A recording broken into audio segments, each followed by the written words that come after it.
অবশেষে শেখ হাসিনা কন্যা সাইমা ওয়াজেদ গ্রেপ্তার হতে চলেছেন।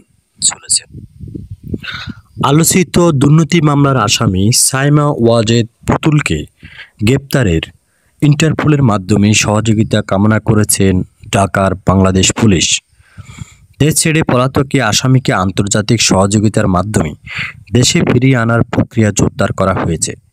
পুলিশ সদর দপ্তর থেকে এক কর্মকর্তা জানিয়েছেন, মামলার তদন্তে পুতুলের বিরুদ্ধে পর্যাপ্ত প্রমাণ পাওয়া গেছে।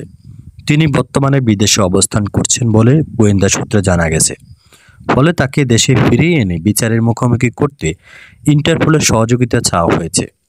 আইন অনুযায়ী ইন্টারপোল যদি রেড নোটিশ জারি করে তবে বিশ্বের যে কোনো দেশে পুতুলকে শনাক্ত ও গ্রেপ্তারের সুযোগ সৃষ্টি হবে।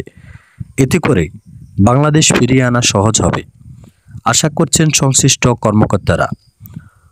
পুতুলের বিরুদ্ধে একাধিক ভুক্তভোগী দুর্নীতির অভিযোগ দায়ের করেছেন। ইতিমধ্যে সেগুলো প্রমাণিত হচ্ছে এবং তিনি পলাতক থাকার কারণে তার বিরুদ্ধে আন্তর্জাতিক অপরাধ আদালতে গ্রেপ্তারি পরোয়ানার আবেদন করা হয়েছে। আইনশৃঙ্খলা রক্ষাকারী বাহিনীর পক্ষ থেকে জানানো হয়েছে, পলাতক আসামিদের বিরুদ্ধে আন্তর্জাতিক অপরাধ আদালতে এবং আন্তর্জাতিক গ্রেপ্তারকারী সংস্থার কাছে সবসময় সহযোগিতা অব্যাহত চাওয়া হবে।